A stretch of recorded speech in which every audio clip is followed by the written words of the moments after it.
দিন পূর্বে বিশ সার্ক নিয়ে একটি সেমিনার করেছিল, একই ধরনের আলোচনা হয়েছে। আমি সেখানে পরিষ্কারভাবে বলেছি, আজকেও বলেছি যে সার্ক শহীদ রাষ্ট্রপতি জিয়াউর রহমানের একটা ভিশন ছিল এবং এই সাউথ এশিয়াতে কানেক্টিভিটি বাড়ানোর জন্য আমাদের সার্কের মাধ্যমে আমাদের এই দক্ষিণাঞ্চলের আমাদের মানুষের ভাগ্য উন্নয়ন, আমাদের ব্যবসা বাণিজ্য কানেক্টিভিটি বাড়ানোর জন্য যে উদ্যোগ উনি নিয়েছিলেন সেটা অনেকাংশে স্থিমিত হয়ে গিয়েছিল।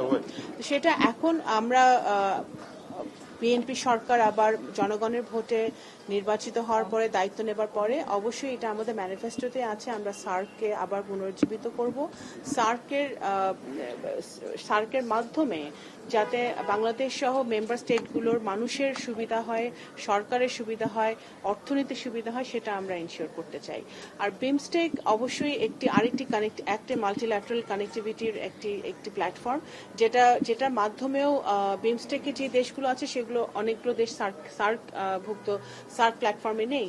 তো অবশ্যই এটা পরিষ্কার যে সার্ক এবং বিমস্টেক দুটোই একটা আরেকটাকে কমপ্লিমেন্ট করে এবং দুটোই কোএক্সিস্ট করতে পারে এবং সার্ক এবং বিমস্টেক দুটি প্ল্যাটফর্মের মাধ্যমেই আমরা বাংলাদেশ এবং আমাদের এই অঞ্চলের দেশগুলোর এবং মানুষের ভাগ্য উন্নয়ন সম্ভব। 2025 সালের 26শে নভেম্বর বাংলাদেশ সরকারের পক্ষ থেকে শেখ হাসিনা এবং আসিফুজ্জামান খানকে চেয়ে প্রত্যাপনের আওতায় একটি চিঠি দেওয়া হয়েছিল বাংলাদেশের পক্ষ থেকে।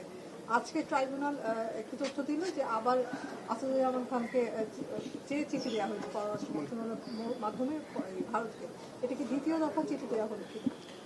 আসাদুজ্জামান খান বাংলাদেশের আইনে ওনার বিচার হয়েছে এবং উনি যেহেতু পলাতক আসামি, ওনাকে ফিরিয়ে আনার জন্য আমরা যে চিঠিটা দেওয়ার প্রয়োজন সেটাই আমরা দিয়েছি এবং এটা আমরা বারবার বলেছি আগেও যে কূটনৈতিক যে কূটনীতিতে যেই নর্মস আছে, যেই প্রোটোকল আছে, সেই প্রোটোকল অনুযায়ী আমরা এক্সট্রাডিশন ট্রিটির অনুযায়ী আসাদুজ্জামান কামালকে দেশে ফিরিয়ে এনে ওনার বিচারও সম্পন্ন করা হবে, ঠিক যেভাবে শেখ হাসিনা সহ অন্যান্য আসামিদের বিচার হবে।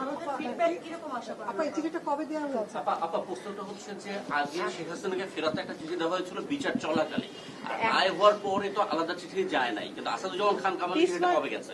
এটা রিসেন্টলি গেছে এবং এটা শুধু সাবেক স্বরাষ্ট্রমন্ত্রীকে উদ্দেশ্য করে এই চিঠি দেওয়া হয়েছে এবং এটা যখন যেটা প্রয়োজন আমাদের আইন মন্ত্রণালয় এবং স্বরাষ্ট্র মন্ত্রণালয়ের যে উদ্যোগগুলো ওনারা নেবেন পররাষ্ট্র মন্ত্রণালয়ের পক্ষ থেকে সেই আমাদের ডিপ্লোমেসির অনুযায়ী আমরা সেই কাজগুলো করব এবং এটা তো একটা চলমান প্রক্রিয়া যে যারা পলাতক আসামি, যাদের বিচার হয়ে গেছে, সাজা হয়ে গেছে, তাদেরকে ফিরিয়ে এনে বাংলাদেশের মাটিতে বিচার হবে এবং জনগণ সেটা আশা করে। এই জুলাইয়ের 1 বছর পূর্তিতে আমরা যখন 2 বছর পূর্তিতে যখন আমরা এখনো সেই শোকে আছি, এতগুলো রক্ত ঝরেছে, এতগুলো মৃত্যু হয়েছে, এই পরিবারগুলো শোকাহত আছে, অবশ্যই আমরা তো চাই যে একটা সুষ্ঠু বিচার হোক এবং সেই প্রক্রিয়াটা সরকারের পক্ষ থেকে চলমান থাকবে।